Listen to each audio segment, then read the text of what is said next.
The biggest problem in security that remains unsolved is flat networks inside the cloud and data center that allow threats to move laterally and compromise vulnerable targets. But microsegmentation using traditional firewalls is too complex and time-consuming. There's a better approach. Edgewise Zero Trust Auto Segmentation. Edgewise is impossibly simple microsegmentation. Using the identity of machines and software that are communicating, Edgewise offers the strongest protection that adapts automatically to changes. Protect any application in any cloud without any changes to your network by visiting securityweekly.com/Edgewise.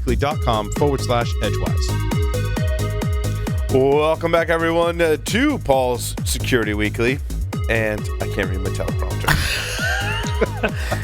I was going to say you got your glasses on, but you do. Wow. Oh, yeah, the teleprompter's all messed up. Which one did I not talk about the webcast we're doing with RSA? I thought I did. Oh, attend RSA. February 24th through the 28th. Attend it. Before January 24th, you save $900. Save an extra $150. Go to securityweekly.com/RSAC 2020 even. 2020? When is RSA? Is it 2020? It is February 24th through the 28th. I will be in San Francisco. I'll be at home, but just coming back from Belgium. Yes. I'd just like to say last week of February. Last week of February. Yeah. Yes. Which, no. Nope. Sorry. We've got some stories Hell to talk yeah, we about. do. Hell yeah, we do. Yes, we do. Yeah, My story number one reminds me of the book that I'm ashamed for not reading. Apparently, I'm not the only one that hasn't read it, but it is Kingpin by Kevin Poulsen. It's backdoored. I didn't realize it's not a new book. It is not. In like 2011. It is not new, and what's interesting, if you've been in InfoSec for as long as some of us have, let's just say 20 years or longer, you'll recognize a lot of the people and products and things in this book, right? Because, it goes back to arachnids, right, is one of the things that Max Vision created. Whitehats.com was his site, and I think all of us remember that site, right? Yeah. And the great information it was producing, and kind of remember the name. And some of us probably maybe worked more closely with Max than others. I certainly remember the site and can remember a lot of the things that were happening around that time.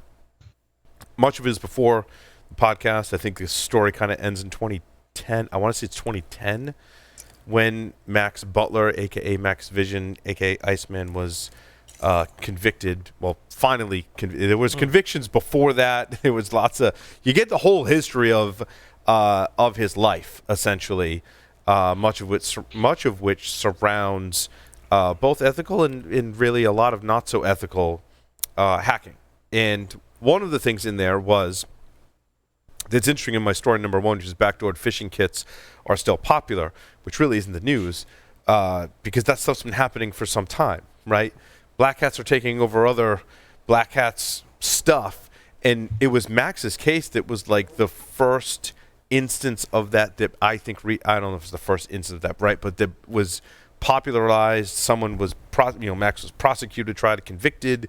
One of the things he did was, well, I have a carding site, and other bad people have carding sites. And if I break into their carding sites and move them, merge them with my carding, like, what are they going to do? Call the police? No honor among thieves, right? But what was weird is there was like FBI undercover agents in some of these forums as well, observing this behavior, right? So the cops were not necessarily called, but certainly observing what was happening. And this is all, 10 plus years ago. Yeah. And of course, you have to imagine that. We know that a lot of the same stuff is happening today, maybe in different. Some of the difference. You're not using ICQ probably to communicate anymore.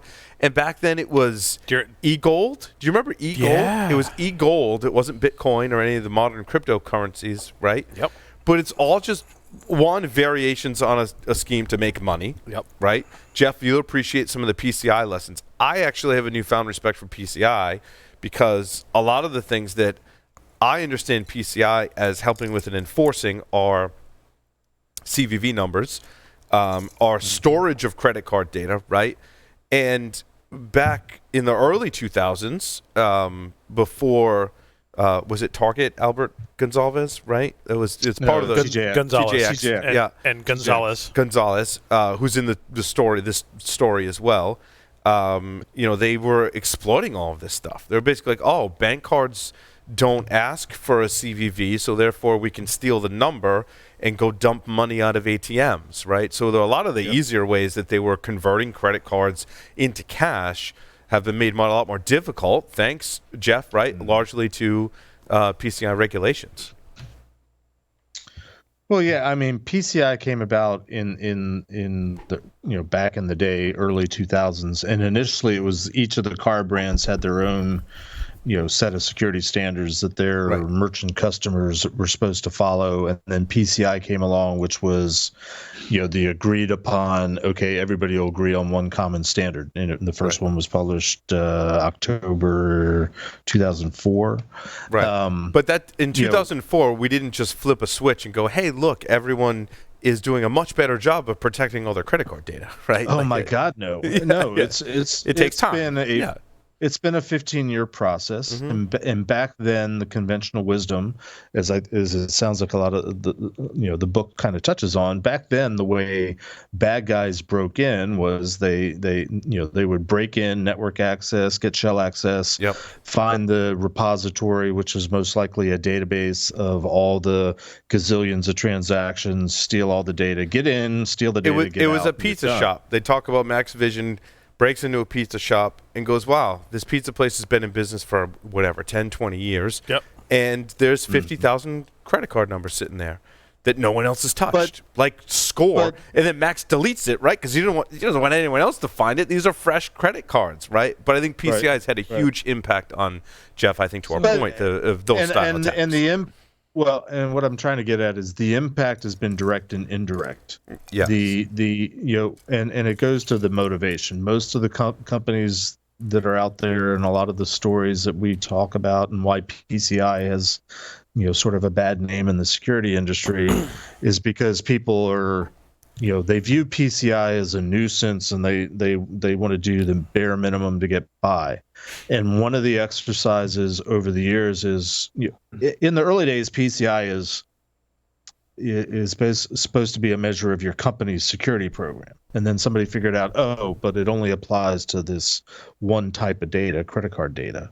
So, and segmentation's not a requirement, but if you segment, then you don't have to do, I'm paraphrasing, you don't have to do security on the rest of your network. That is, nobody's going to be looking at you as an assessor or an audit and saying, are you doing things right? So, and to be able to claim segmentation, you had to go through a process of figuring out where all the card data was. And in the early days, card data, track data was everywhere. I mean, I had customers in the early days, they had promiscuous logging turned on routers, and they would never, for troubleshooting, and they would never turn it off. And there'd be millions of, cards stored in the log files and temp directories in the routers. And it was full track data with the CVV. It was everything. Right. And now with that data, you could basically make a new card, right? You get a MagStripe writer. That's what they talk about there was someone who was selling all the MagStripe right, and he was making a lot of money running out of this little shop, basically selling all the carders ways to make physical credit cards. And probably the other biggest, what I'm getting at is, PCI is because companies want to minimize what they have to do for PCI. They've gone through this huge process of cleaning things up. So they found all the places where credit card data was being stored in all sorts of different places, and they've either moved it or removed it. The biggest impact, though, was, back in the, all this data ends up in a database. And if you're searching for a transaction, you want to look up a specific transaction, you need to find something unique about the transaction. More times than not, people let's use the credit card number as the unique search criteria, because names could be duplicated, dates could be duplicated. Dollar amount of the sale could be duplicated. So people would copy the data. They would do searches based on the card number. The data's all over the place. That's largely been cleaned up because people, for the wrong reasons, they're like, we want to minimize our, PCI burden. Right. But the good effect is they've reduced the footprint. They've reduced where all the card data is. Right. They've figured out they don't need to store the card data in the first place. That's probably the biggest impact. Is all these retailers, they don't need to store the full card data, encrypted or not. They don't need it, because for all the functions that they do, the post sale, the post processing, disputes, reconciliation, all the different things. You can use other criteria to look up the transaction to get to it. Yeah, because now the other part, Jeff, is I'm listening to this and I'm thinking of you, right? Is I'm like, well, they're making all these credit cards. I'm like, how are they duplicating the chip? And I'm like, oh, wait a minute, that was before we all had chips on our. Was that? I mean, was that chip back then? Right, but was that one of the reasons for the chip, was basically to make it more difficult to physically clone a card? Yes, the idea of the chip is that the chip generates an encrypted sort of session key, and I'm going to bastardize this and people will yell at me, but basically it's something that's uniquely produced because there's functionality in the chip and cryptography in the chip.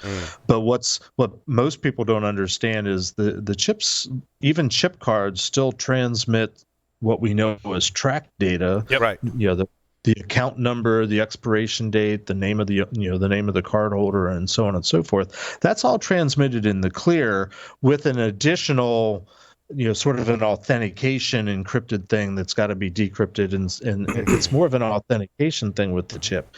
So I don't know if we've talked about it on any of the shows in the last couple of weeks. There's a convenience store in the Mid-Atlantic called Wawa. I think it's Pennsylvania based, yes, and I saw that. And they were breached, and they've had huge problems. And because they're a convenience store, they're also a gas station, which means they have gas pumps. I don't know if I have not yet seen a gas pump that accepts a chip card. Nope. Yeah. Yes. We talked about that. Yeah. They're one of the last holdouts, point of sale system devices to actually have to convert over to a chip reader. So I haven't seen the details, but some of the articles I read, in the last week or so, it sounds like Wawa was hit because they were harvesting, or they were stealing the data based on the fact that they're still not using a card reading system, and which doesn't mean it. It's a way to capture and harvest the data that there's less encryption involved. They still had the same kind of issue with, if you're using a debit card, the PIN number that you type in to use your debit card actually does get encrypted at the card reader and is sent on as an encrypted value. Even the Target breach. I remember reading about the Target breach, which was, gosh, that's 6-7 years ago now. But the hackers that had stolen the data, they were out on the dark web saying, "Does anybody know how to crack these debit pins?" Because they were stealing the transaction data, and everything was in the clear except for the debit pin. And they didn't know how to. If they only knew how the debit pin was encrypted, they might go back and revisit it, but that's another story for another day. But where are we going here? Yeah, we've made great strides to make it more difficult to reduce the losses. Right? There's some quote in the book that in 10 plus years ago, there was $70 billion in credit card losses, right? Because it was basically way too easy, to steal. It's changed the paradigm. I mean, 15 years ago, attacker breaks in, you have to risk, he's got to have a risk assessment. Do I want to risk getting caught? I'm going to break into a network, find the mother load where all the transaction data is stored, steal it, and get out. I mean, the Gonzalez breach, which was almost 15 years ago now, they were harvesting in a strategic place, but they were harvesting data that was basically transaction data. They weren't going after the databases. They were just strategically placed at the floodgate where all the data was traversing. Nowadays, the attacks, from Target and Home Depot on, have been more, okay, let's not focus on finding the mother load. load, the single aggregation point, let's set up places to collect the data as it's being transacted, and over time, we will have the same net result of compromising millions of cards. It's even more complicated now. Because the focus of those types of sort of harvesting attacks, whether it's a physical skimmer like on a gas pump, or there's now skimmers that are associated with websites and e-commerce sites, but the paradigm of the attack has shifted from steal the mother lode to figure out a way to harvest over time. Where that becomes really painful is in franchise operations, where you can go after individual stores that might be a nationally recognized brand, but because they're individually owned and operated, they technically qualify as a small business, and so they're not going through necessarily the rigor of a full PCI assessment that a large merchant would go through. And that's where we are today, and it's interesting too. There's not a good solution for that yet. When you read the news today, what do we see attackers largely doing because their goal is still to make money, right? They're basically making their own money with crypto mining, right? I mean, that's a lot of the attacks have shifted largely because certain areas have gotten a lot harder, not impossible, but a lot harder to attack. I had two questions for Jeff. Yep, sure. So back in the 80s, when I worked in retail, we were processing credit cards with the machine. And the big risk when I first started was we call them the knuckle buster. The knuckle busters. The knuckle buster. Machine. You don't mean computer. You mean like it was physically imprinting it through the carbon paper, and then the risk was dumpster diving for credit card carbons. Right. And then we went to the carbonless ones. And at that time, you sent all those pieces of paper to a central processor to take care of your credit card transactions. Then we started doing it with IT, and it became kind of the Wild West on security. And my question is, back when we got rid of the carbons, we thought we were pretty damn good in terms of credit card security. Are we there yet with PCI where we're feeling pretty good? Or are we still really nervous? Is that a fair question? Well, because I mean, you're giving your credit cards online. I think is one. Yeah, I know. Is one risk, right? And PCI is trying to help with the risk and the security. I realize it's not that trivial, but really their goal is to help us process them securely. Well, right. I mean, it depends. It depends who you're asking. I mean, raise your hand, all of us hosts, if you've had to have a card replaced because it was compromised. Yeah, absolutely. I have, absolutely. I mean, it's happened to all of us now. As a consumer, we generally don't carry any liability. It's a little bit trickier with debit cards, but generally debit cards, it may take longer, it may be more painful, but generally as a consumer, even with debit cards, we're generally made whole. Is it, it's an inconvenience, especially if you have, credit cards that you have on all sorts of websites, stored, and you get one. How many of us store our credit cards on Amazon? At least a credit card on Amazon. I have multiple cards, and I have the online card, and I have the card that I use, for card present. The online card's different. It's hard to answer the question, Lee, because I think the large merchants that have been doing this for a while, especially the ones that have been popped, they're now doing the right thing, and they're doing better because the focus is now on more the smaller and smaller in PCI world is terms of volume of transactions. Like I said, again, franchises is a tough nut to crack, and the typical franchise operation, if you think a convenience store or like a fast food restaurant, they're mostly franchises, they're mostly independently owned and operated, but like in a city or in a geographic region, there might be somebody that owns 20 or 30 stores. And while they are required as a franchise to, produce the food in the same way, they have all the to make everything the same, so it's the same experience. They don't necessarily have to follow all the security practices and do all the things that they're supposed to do from a security perspective, and that's where it gets really tricky. It's even more complicated in the fuel industry, because I had several gas station companies as customers over the years where you go to the typical, I'm not going to say a brand name, think of a major brand name gas company. Most of those are also more or less a franchise operation. But what's different is the parent company, the brand, typically acts as the payment processor. And so all these independently owned and operated franchises in terms of gas stations are processing under the same merchant ID. So that it gets really confusing and really complicated. I want to just transition to some IoT security stuff. California's got the IoT cybersecurity bill out there, and I don't know if you've been following that, Larry. We can potentially come back to that. Well, more where I want to go was tap lock.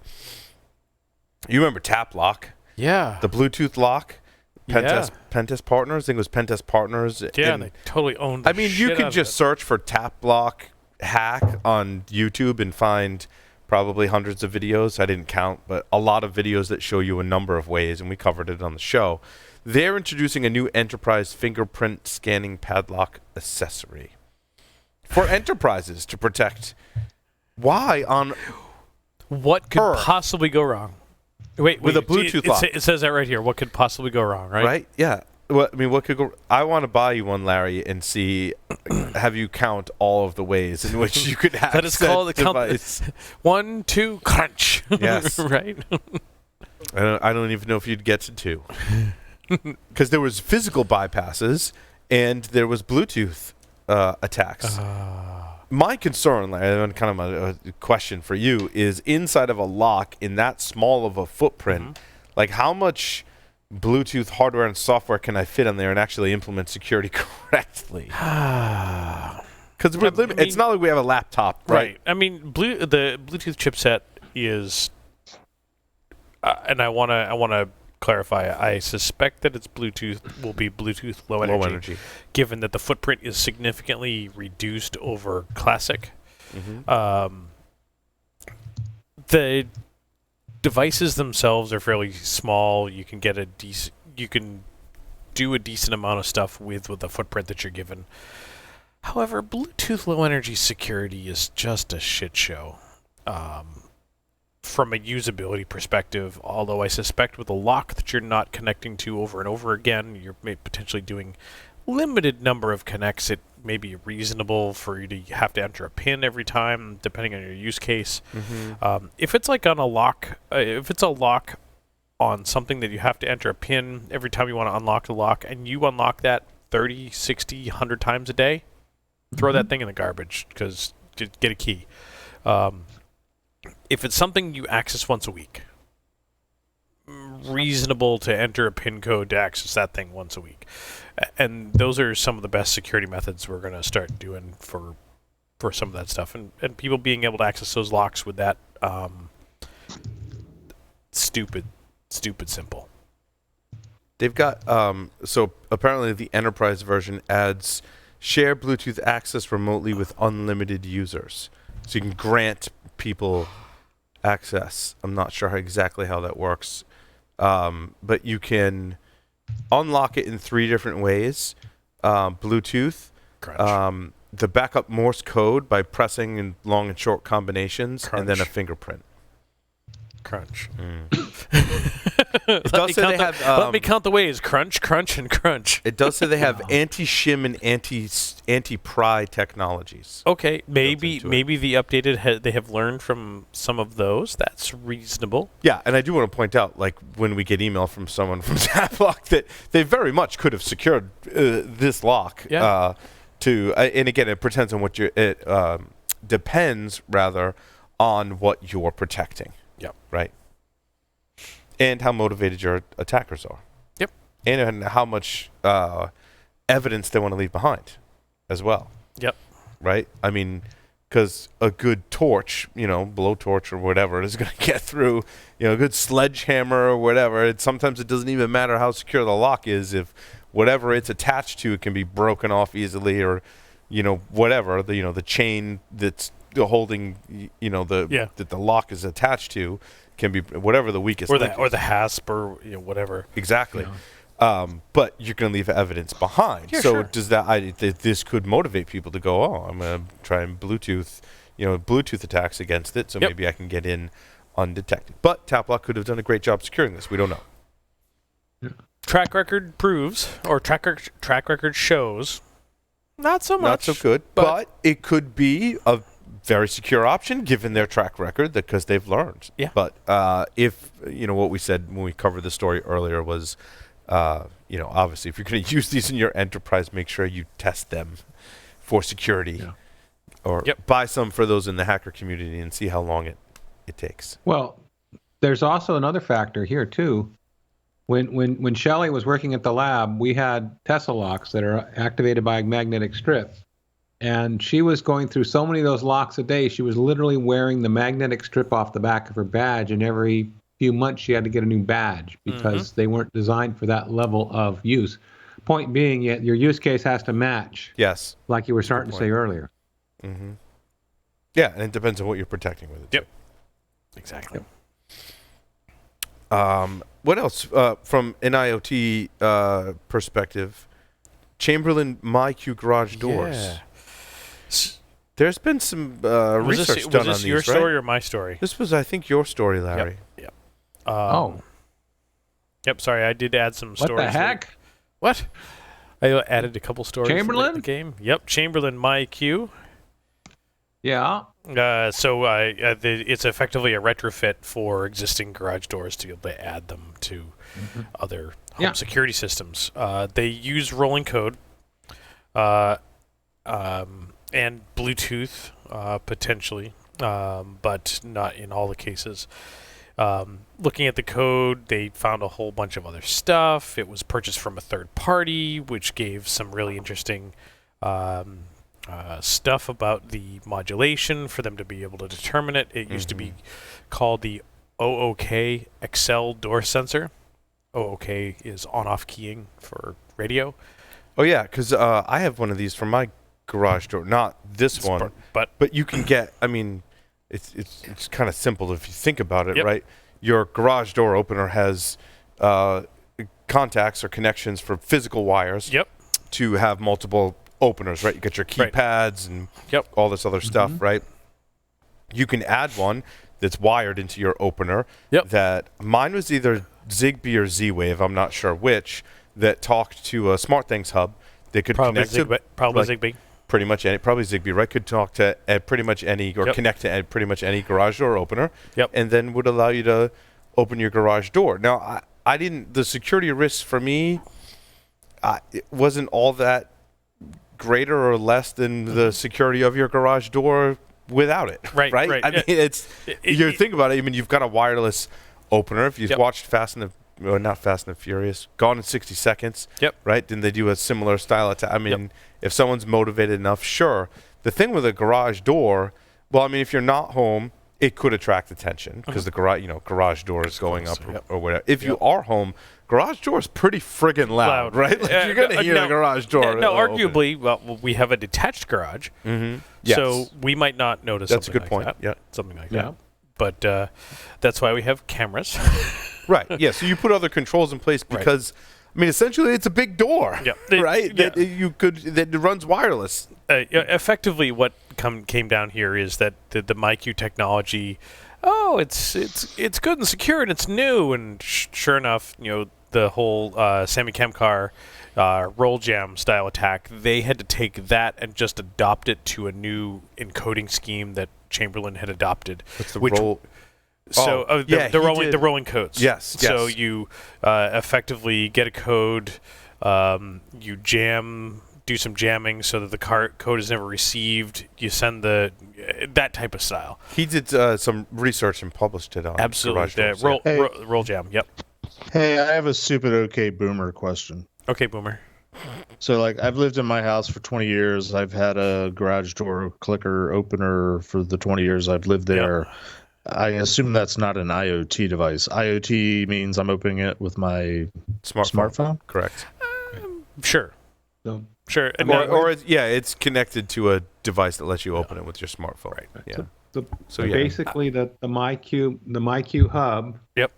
Is connected to the internet, and it's also configured as a remote for each of your garage doors.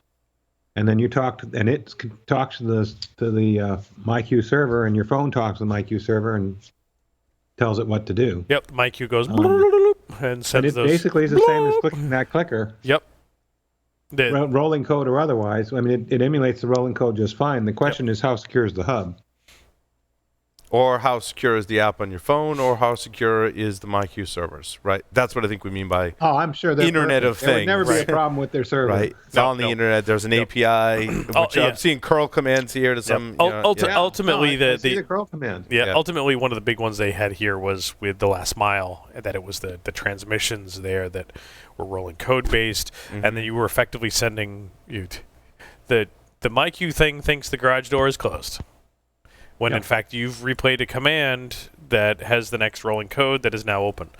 And Jeff, for me, the concerning part about your particular garage door opener is that if it's 20 years old, it likely didn't implement rolling codes, that if I can capture your open and close commands, which are likely the same command, I can open your garage door, no modification, no jamming, super simple based attack. Well, you can also open up my back door with a credit card, but, I've heard that a lot about Paul too, but that's it's not about his garage. Different back door. Yeah. It's not his garage. I only accept cash. Well, we usually bring up IoT in the context of when IoT, enters into the workplace, and a lot of the stuff we talk about, you could see it showing up in the workplace, even Christmas trees. I don't know a whole lot of companies that have garages. So why are we talking about this? Well, garages. One from the because it's Paul's Security Weekly, the attack, not Enterprise Security Weekly. And Jeff, I'll address Fair that. enough. Have you ever potentially put your laptop in the trunk of your car, parked your car in the garage, and then taken your wife's car out somewhere, and then your laptop sitting in the trunk of your car, parked in your garage, and a determined attacker wants your laptop for some reason? And you left your laptop on, emitting Bluetooth and or Wi-Fi. Not even that. I'm going to go break in. I'm going to go break into Jeff's garage and steal the laptop out of the car, because he probably didn't lock the car in the garage, and I can open the door and press the button, open the trunk, and now that enterprise asset is gone. Well, I don't know how stereotypical this is. We're suburban Americans with a 2-car garage where we can get one car in, and my wife's car gets to go inside. Mine's on the outside anyway. There's a metaphor there. And my car, for most of the last 20 years, was a pickup truck. So no, I never left my laptop locked in my truck. But you I wouldn't even bother locking the truck. You see the scenario, and there are definitely cases where enterprise or consumer grade stuff gets adopted in enterprise. If you think, I think about the small business that is just down the street from my mom's house. They do installs of lighting in vehicles, custom installs of lighting, and they have a garage bay, and it's an enterprise. And what kind of garage door opener do you think they have in this enterprise? It's probably not one of those, super high-end enterprise units that you'd find in like a warehouse or distribution center. It's probably like Chamberlain or something that they picked up at Home Depot or had the local garage door opener company. Sears. Sears, right? Or they had their local garage door installer come in and install that has the same sort of issues, and now you can burglarize those types of things. And so I am mildly curious as to what frequency my 20-year-old garage door clicker is broadcasting on. I would venture to guess that garage door clicker has an FCC ID on the back of it. On the case, it might. or if it hasn't worn off by now. So you're saying, it's on the visor. Yep. So it probably hasn't worn off. So I'll have to Google that. Yes, when I get home. if you want to Probably on the help with opener. that, The let me know. FCC ID is probably also on the physical It's receiver. it's On the On receiver? the receiver, it depends, but definitely on the clicker. But Sam Because it's the Camcar transmitter. has done published research Right, on that. right. So. Alrighty. Did we cover enough IoT stuff? Yep, Frank? I think we but my did. drink is empty. Oh wait, 4 Ring employees fired for spying on customers. Ooh. Now I guess we got to talk that's about creepy. privacy. Isn't that creepy? Like, It is creepy. my question's why? Because If you ever been an admin and you had access to all your employees, whatever, and I mean, I've known plenty of admins over the years that look at all sorts of things that they're not supposed to look at. So I don't all in the know name that- of science. I don't know that it's necessarily new, but they got caught. Mm-hmm. Yeah, I just They did. Yeah, like why would you do that? Yeah, I mean, well, you give a large quantity of folks, support Yes. staff, access to The one bunch bad of apple. data, or in this In the case, bunch, four yeah. four bad apples. Four bad apples. in a one bad apple in a bunch, or 4 bad apples in 4 bunches. I mean, it's bound to happen. Four bad apples in a Slack channel. What could possibly go wrong? Yeah. I mean, well, you have, Ring or Nest or whatever. You're storing stuff on their server, and you're trusting them to manage the access to it. The first time I got creeped out by Ring is when I had one a few years ago, and I was having trouble, and they started going through the syslog data on it after logging in. I was kind of like, say what? What the hell? How are you getting into my doorbell? Well, they said with permission, Ring employees can access the camera. Yeah, I granted them permission for that time, but I needed the problem solved, so I wasn't going to stop and say, no, you can't do that. I mean, that's sort of the path to insanity, right? Yeah. But still, Hey, Paul, I was just kind of surprised. It's your show, but I would love for us to attempt to have a few moments of a somewhat serious discussion on Absolutely. Lee's story number 1, and just in general, all the hysteria, if I may be so bold as to use that word, about the prospect of nation-state attacks, particularly Iran. See, and I thought you were going to talk about the shitcoin wallet, but that's okay. Well, do that. I mean, Jeff, they may not be different. We can absolutely have the discussion. I can't promise you it's going to be serious in any capacity. If it's going to be a serious discussion, I'm going to need something else in here. Some serious booze. Yeah, well, at least just a little. Well, Okay. I mean, and when I say serious, let's Yeah. I mean, it's been variations of this thing have been showing up on Twitter the last couple of days. The thing I saw today was people complain, and I think it's a story that I put up so we could add to the discussion that the governor of Texas or whoever he was, he's like, we've been hit by we're being hit by 10,000 attacks a minute, and of course people are like, well, duh, you're being port scanned, and I've seen stuff on Twitter about since when is Nmap a cyber attack?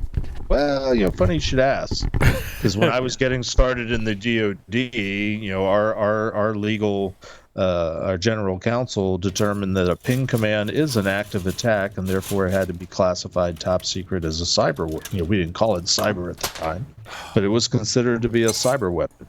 So, there's a certain amount of hysteria. There's a certain amount of people in the public that are telling stories, based on very limited knowledge, and those of us that really know how things are, I feel compelled, like, we should say something somewhat more responsible, if that's possible. Well, that's actually why I picked this particular I'm article, because there's still been a on. lot of stuff about the Iran threat.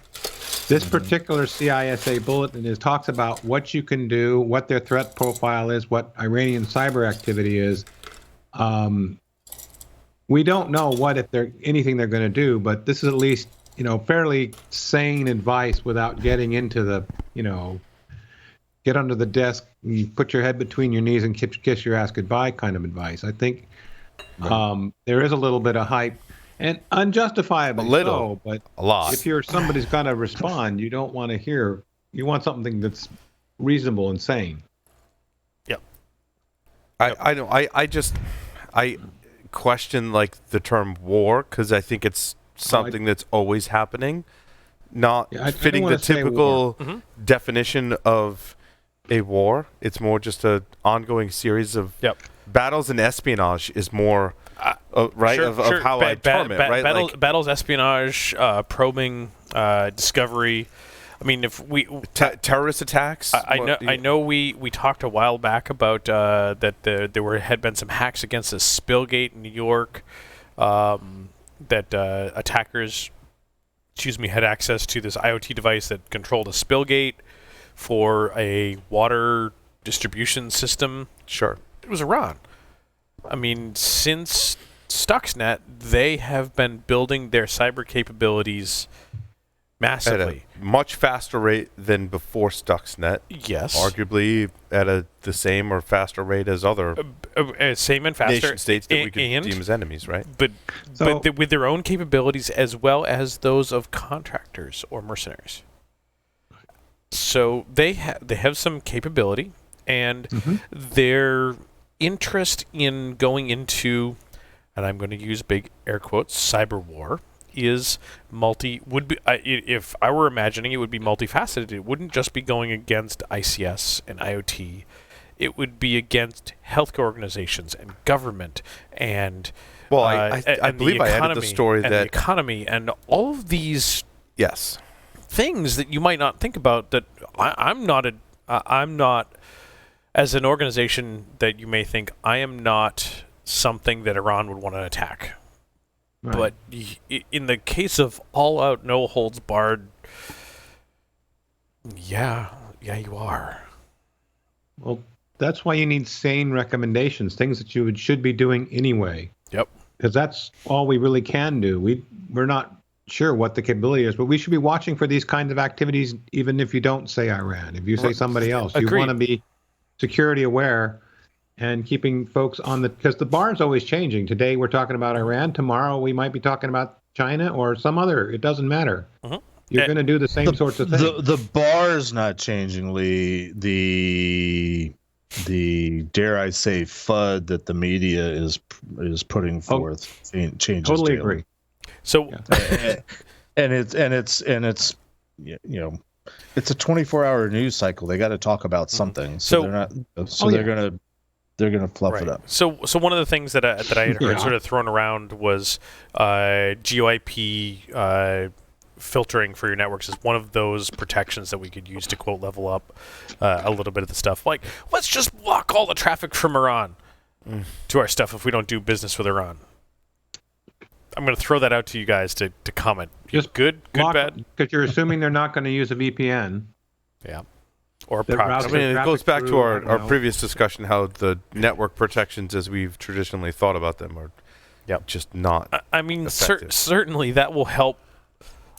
Admittedly, that will help those folks that are in Iran that are maybe taking it upon themselves to do that. Sure. You know, the non-government supported rogue agents that are, they're activists of some sort in Iran, that are less than capable and coming from Iranian IPs, but proxy in friendly countries, proxy in unfriendly countries, you can connect to anywhere from anywhere, and now attribution is hard. And so it's kind of like, don't touch me like that, no matter where you're coming from. Yes. Wow. Wow. But Well, yeah, also too, I think missing from this, and it was certainly one of the documentaries on Stuxnet that talked about, directly addressed the arms race, right? And for however much you believe that or whatever, other sources we may have that can corroborate this story, that we're very much in what could be called an arms race, right? We have inroads into other countries may have inroads into our systems, into critical infrastructure, and we're just kind of at a standstill, right? It's just one theory. I'm not saying I necessarily agree with it or not, or in what capacity that is happening today, but certainly these attacks are happening all the time. I think there's a parallel, and Lee could maybe confirm this or refute this, but back in the Cold War days, there is this sort of overriding principle of mutually assured destruction. Yes. And I think at some level that applies today, because we talk to many people, we know people that we know how fragile the infrastructure is that is the internet. We know how fragile some of our ICS systems are, and some of our critical infrastructure, electricity, water, fuel, industry. I could be wrong, but I think I think the principle of mutually assured destruction probably applies here as well. That while the trigger could be pulled in some devastating way, it's not, because it could be very easily countermanded by just an equally devastating pulling of the trigger. And I think the other element, and this is my theory, but at the end of the day, in the 21st century, nation states are not typically going after land. In history, countries conquered land and they tried to grow their physical footprint, primarily because back in those days it was agricultural, minerals, natural resources. And whereas those still apply today, I mean, why are we even involved in the Middle East? It's a 3-letter word, OIL. I think far and away, the battlefield, because it's sort of transitioned to the internet and the connected world, at the end of the day, it's still an economic issue, and it's not land grabbing, it's money grabbing. Right or wrong, better, for better or for worse, moral or immoral. That's the bottom line. And what's the economic benefit of doing something bad or not doing something bad?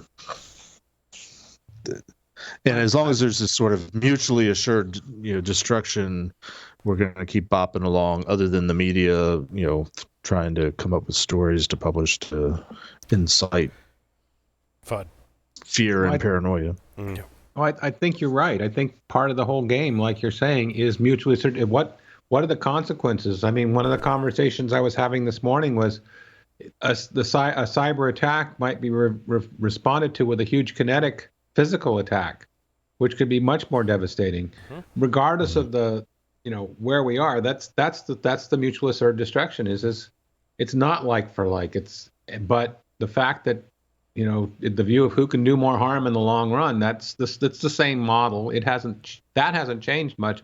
Just the how is changing, and the when. And of course, the public eye is much more focused because we got that 24-hour news cycle, like you said. Yep. I basically am agreeing with you. Okay. I mean, obviously we should protect our ICS systems as we and it's not just about always ICS. have. And it is But yeah, it's about not all just, things. it's not just ICS. it's financial. It's all of our. We should protect our infrastructure, systems. We should right? protect our systems. And Lee, what stories do you want to talk about? Yeah, because that was not stating the obvious. So we have. You heard it here first on Paul's Security Weekly. Protect your shit. So Paul's number 8 about the Pulse Secure VPN ties directly to Jeff's number 1 about TravelX being hacked, because if I remember right, that's how they got into TravelX. And I wanted to kind of throw in the fact that the city of Las Vegas was hacked. I was actually thinking about that a couple minutes ago, because they talk about they repel over 300,000 known attacks a year, and suddenly one got in. Well, come on, we can all come up with a list as long as your arm. But I wanted to start with talking about TravelX and Pulse Secure. I mean, TravelX had the added fun that their information was our evil, right? That got TravelX, and their threat for $3 million. And if you don't pay us, we will publish your data. Isn't that the one? Am I remembering that right? Yeah, good old-fashioned I think so. extortion. Yep. Yeah. Which that's sort of a new tactic with ransomware now, right? They're now offering to publish your data if you don't pay the ransom. Yeah, but that's an And old I'm thinking, tactic. if you pay them once, why are they going to continue to not publish? Yeah, but that's an old tactic, Lee. I mean, it goes back It's an old tech, but it's a new application of an old tech. So no, I Well, it's a wanna have next the generation conversation. VPN that they Am I hacked. not That's thinking it's not viable. That's where I mean, disagree with the article. Pulse Secure is not a VPN; it's a next generation VPN. Oh God. Oh. Did I just say it out loud? Was that my outside voice? Drink. No, we didn't hear a thing. What? That was your indoor voice. Go ahead, Jeff. Jeff, no, I'm listening. I'm waiting for Paul. What's Yeah, the go ahead, difference? Why does it matter? Well, no, I mean this is an old next gen. I mean Pulse Secure. It's basically the Juniper, like SSL VPN from way back in the day. They call it Pulse Connect Secure. But a lot of it uses newer technology. And I'm not familiar with all of their products, right? But a lot of it uses software-defined networking and some of the newer technologies that accomplish why I call it the next generation VPN. But it's also, isn't the issue with Pulse Secure is that they allow you can trick it into allowing an anonymous access? Isn't that what the problem with it is? Yes, and I might be confusing with something else, but it happens on your gateway. Yeah. And on your gateway then has access to like the entire inside of your network. I hate it when it happens on the gateway. What could possibly go wrong? What could go wrong? What could possibly go wrong? That's the first So, thing that's ever is there a patch? Pulse Secure publicly provided a fix on April 24th, 2019. So, have we got another swing issue? Yes, I said Equifax. I wasn't sure what you meant by swinging, but in any case. In this case, I was referring to unpatched vulnerability, and you own the kingdom. Yes. Yep. I would say yes. The article says better get it patched or it's going to be ransomware time. Of course, now we're seeing a throwback to good old-fashioned extortion rather than ransomware. I guess is just extortion with encryption, whereas extortion versus publicly, making your data public. Yep. Two opposite ends of the spectrum, but same result in terms of what the attackers Still extortion. are after. Potentially, I don't know. When we look at state and local government, right? There was a report, and I thought I added the story, but I did not. That it was written by a vendor. I think it was CyberAttack. I had some data about how 2019 compared to 2018, how many state and local governments had reported ransomware attacks. The numbers are just staggering. And we all saw this trend, right? Covering the news. We all saw, Baltimore and Texas and all the state and local governments. And we did an interview last year with Recorded Future researcher that was really trying to make us think differently. Is there motivation to make money? Perhaps. There's some divide in the underground about that, but it could also be disruption and or both, right? How great is it for the attackers if they can disrupt the infrastructure, right? As we established before, it's not just industrial control systems. You can disrupt the infrastructure here in the U.S. by going after the lower hanging fruit. One kind of thought I had was, universities used to be the big target here, right? Yeah. But now the numbers are showing it's state and local government. Can you disrupt more and or maybe get some ransomware payouts, right? Now you get double dipping. People that live in these cities and towns are inconvenienced. You're disrupting infrastructure. Some of them pay, and you're getting money as well. It's an interesting shift. And of course, CyberArk's the answer is privilege access management. I'm like, I don't.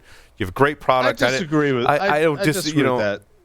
Maybe I'm oversimplifying, but isn't the best protection against a classic ransomware attack where you're holding data,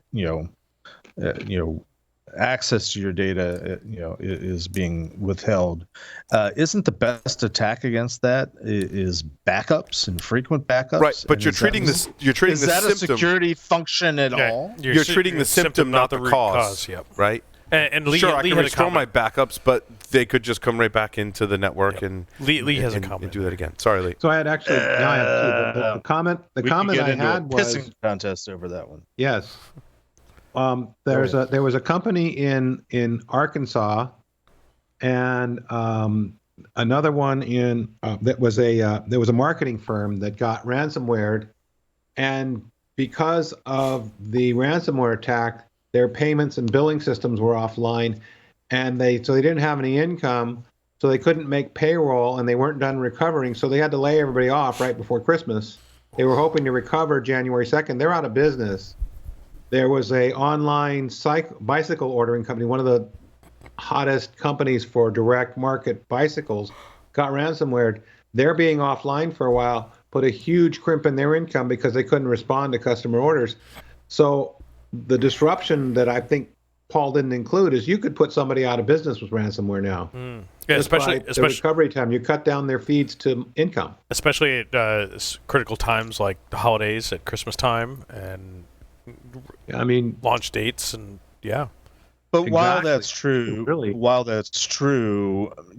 the run-of-the-mill attacker is trying to make a buck, and maybe going out of business is a symptom. To go back to our earlier discussion that we didn't have,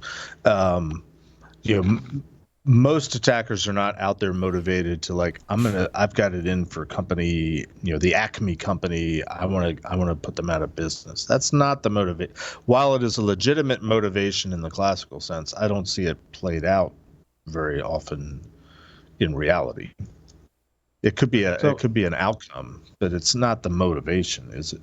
no, I don't think. but it's an interesting possibility that I don't know. It seems to be becoming more common, particularly in the small 300 to 500 employee business space. That I don't. It seems to be maybe it's an unintended side effect, but it is an interesting disruptor. If you really want to be in the disruption game, that's one way to do it. I'm not commenting whether that's actually the goal or not. I just find it very interesting to think about. All right, but to try to tie this in our previous almost argument.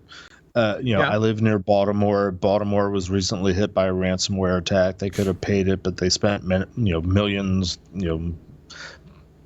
percentage, much more on trying to fix the problem, so to speak. And while I agree, symptom cause, root cause is something we can debate. Pragmatically, if you're an underfunded city, local municipality government. Do you take your scarce resources and try to protect against the ever evolving threat that might subject you to a ransomware attack, or do you make sure that your backups are happening on time and frequently? Well, I think there's one more piece to that. Okay. Beyond the backups, I'm wondering how many people actually can restore that offline backup that actually have competency to do it. And I'm not trying to diss anybody, but I remember the first time we did a live recovery, trying to call for the offline backup tapes and rebuild a system and run payroll on it. It was really hard and took a very long time the first time, and we learned a hell of a lot of things we thought we already knew, but we didn't. So I'm just wondering how many people, are people exercising their capabilities? It seemed like that'd be prudent. Fair. I mean, I've seen many customers that have backup, functionality utilities where they've, it's an automated function and they've never tested the recovery aspect of it. And they don't know until something bad happens that oh, shoot, we did something wrong, or, oh, we don't really know how to recover it. So very legitimate point, Lee. Absolutely. Yeah. But wrap that, assuming that you include that, again, my question would be: do you invest more in your backup capabilities, or in some unknown number of things that you need to do to protect against threats and keep up to date on vulnerabilities? And I'm not asking I'm asking from a pragmatic perspective. You've only got so much you can invest. Do you try to do what you can to recover, or do you try to do what you can to, protect against it ever happening in the first place? Well, let me change the game with state and local governments. Why? Okay. And I think there's efforts that already taking place or trying to take place to do exactly this. Why can't there be centrally funded resources?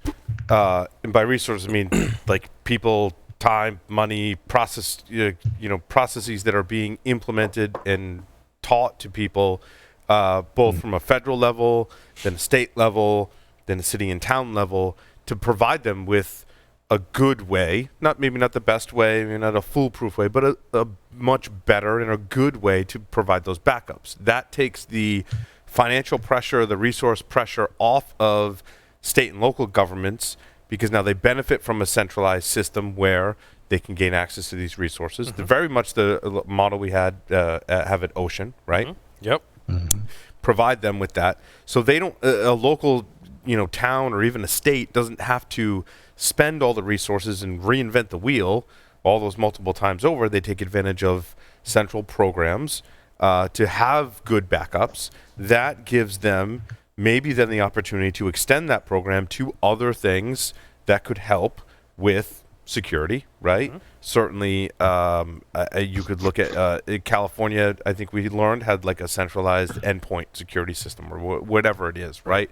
Then you do go focus on some of those security things, Jeff, because those other things are part of the infrastructure and services that are just inherent to you being a state and local government, as I'm sure are other services and programs that you would benefit from here in the U.S. No, I agree with that approach. I think that's a good approach if that can happen. I guess, when I hear about what happened to Baltimore, I guess my knee-jerk reaction is, why is this, okay, so they were vulnerable to something, they got hit with a ransomware attack, they had insufficient security and probably all sorts of different areas, but why couldn't they recover? Because to me, backups is an IT function. It's something that should just be happening, and it should be a way to recover from a ransomware attack. I agree. It should be there, right? And it should be there not just because of a ransomware attack, but because of a disaster recovery planning for any business, state and local government included, right? I mean, they are, again, providing some infrastructure to everyone who lives in all of those cities, towns, and states. So there should be, and I think that should be part of the IT infrastructure that should benefit from centralized programs, right? I don't think that gets them out of doing other forms of security. And I think we come back to some of our roundtables, right? Like, what is basic hygiene? What is the basic level of security that they need to be doing? That's hard. Although state and local governments largely are providing the similar services and similar business models, so there could be things that we could then again centralize and standardize on to give them a better level of security, to be more resilient against ransomware attacks, right? We're not talking about wiping them out entirely. They're still going to happen.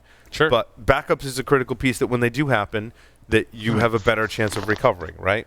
Absolutely. I think it goes back to our PCI discussion, quite frankly, right? We're not wiping out credit card theft and fraud, but we're bringing it down to a manageable level. And I don't think that's been done in terms of helping state and local governments with IT and IT security. And I separate those out because you're right. Backups are a function of IT, right? They need to be there because of not just ransomware, but other things. Business continuity. All of us have been in technology our whole lives, right? Well, we know that it's a business, computers it's a shit business happens. Continuity yes, thing. Exactly. It's not a security thing. It's it's stay in business, keep the lights on, keep the doors open. So there's one more aspect too. Oh, go ahead, Lee.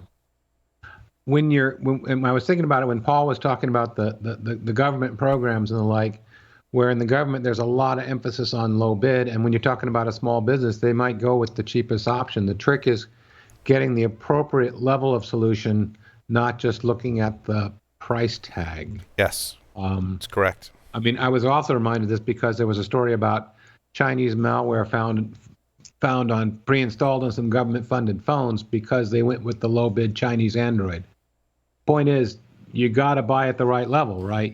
It's got to work, and it's got to deliver. Well, someone has to develop the appropriate set of requirements, Lee, when you're creating that program for state, like the cell phone. Someone should have put in the requirements. We probably shouldn't source this stuff from like Huawei in China because they could probably put some backdoors in it, right? So you're saying compliance is necessary? In this case, certainly in this case, Jeff, absolutely. When you're creating a program that would help protect state, local governments all the way down, you've got to take into account those requirements and it has to be in Yeah. compliance with, well, common sense, right? Like You don't not getting just phones. buy the shiny thing in Sky Mall. Mhm. You get your requirements and you do your homework. So Get it? I think this dovetails, and Paul, you brought up PCI again, and to try to bring it just another answer to Lee's earlier question. The biggest one of the biggest misunderstandings of PCI in general, or any security compliance standard regulatory framework, is this perception that if you do all this, nothing bad will happen. And I think we'd all agree, no, that's not reality. Bad things will happen less frequently. PCI, if you're implementing it correctly, and PCI at the end of the day is a security framework that is best practices, is fundamentals of, what most of us would agree is just sort of table stakes. Yeah, you should do this. At the end of the day, it's going to do one of several things. It's not going to prevent every attack, but hopefully it's going to detect attacks early. It's certainly going to eliminate a lot of the low-hanging fruit type of attacks, so you're not subjected to everything. And hopefully you're putting in place monitoring functions, detection functions, so the new, the different, the creative, the O-Day, the something that you haven't thought of before, because security by its very nature is defensive and reactive based on history. You're detecting it as early as possible and minimizing the damages. I mean, to me, that is security. That is the ultimate goal of security. Not that nothing bad ever happens, is that you detect it early and you minimize damage. Yes. Agree? Disagree? Agreed. No, Yeah, agreed. agreed. Okay. And I think largely that's what's missing from the topic where we started in this part of the discussion was state and local government being ransomware, right? Yeah. Or even Right. attacks against industrial control systems, right? Right.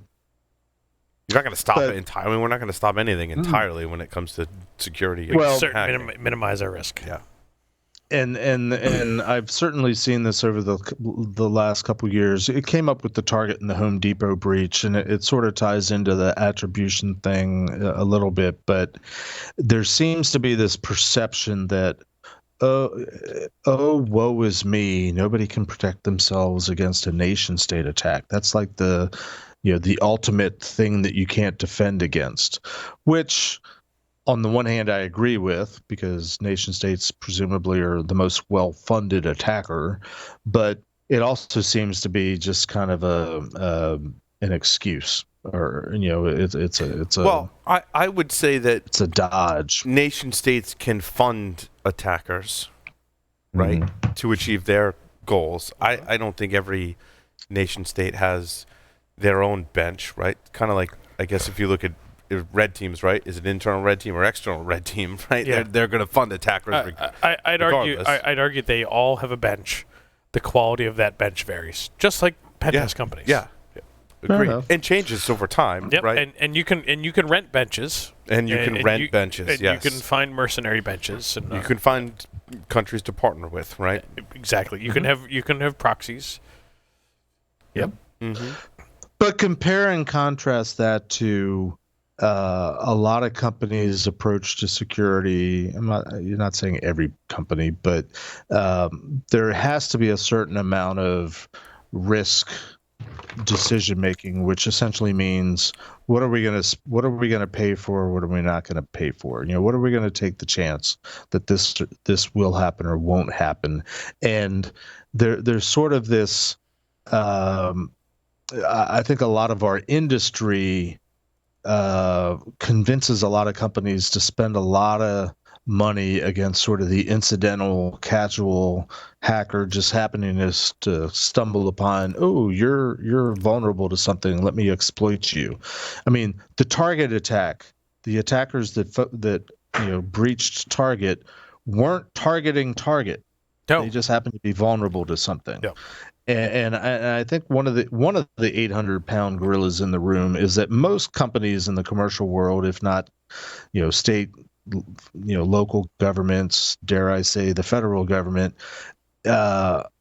if there's a targeted attack, or there's an attacker, whether it's a nation state or a group or an individual that really wants to go after you, and is content to take all the time that they need, have the resources that they need. There's a big difference between protecting against sort of the incidental, oh, you happen to be vulnerable to something, let me exploit you, and no, I want you, I want to go after you, I want to do you harm, I want to do you damage, I want to do something to you. And that's, to me, that's one of the things we don't like to talk about in this business, is that most of what we do doesn't really protect against the concerted efforts that we sort of loosely call nation state, that actually want to target you specifically and want to go after you specifically. Agree? Yeah. Disagree?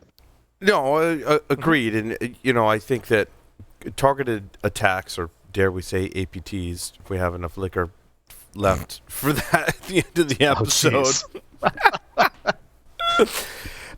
We were having a serious discussion, and you had to throw in a buzzword. Well, that's why I'm here. But just one No reason. more buzzwords. I'm empty. Right. Oh, making my job more difficult now. But, isolated, targeted attacks are going to happen regardless, right? But, letting every attacker into any type of infrastructure and making it too easy for them is not, that speaks to the security of the nation and our infrastructure, right? We can't let that happen. And I think that has shifted over time, right? We've talked about areas where we've made some great strides, right? And now the attackers, of course, shift into other areas where they can be more effective at a larger scale, right? It's not just nation state going after some type of intellectual property and stealing it, right? And at one time that was, a huge problem. And there was the interview with Chris Painter. We talked about where we've made some inroads there and gotten that down to a more manageable level. And I think that's where it's a call to action in this case for state and local government, right? We need to bring that down to a more manageable level, knowing that, Jeff, to your point, nation-state attacks will happen. Determined attackers are still going to get in, but let's not lose functionality of a greater percentage of all our cities and towns and states in the country because we're unable to put in some level of effective controls to prevent that from happening on a mass scale. And I think that's different from, yes, a nation state may get into this system or that system or one company or one state or whatever, right? Yep. It's different. In any case, I think we should wrap it up. Let's do it. Alrighty. Let's wrap it up. Larry, take us out. Over and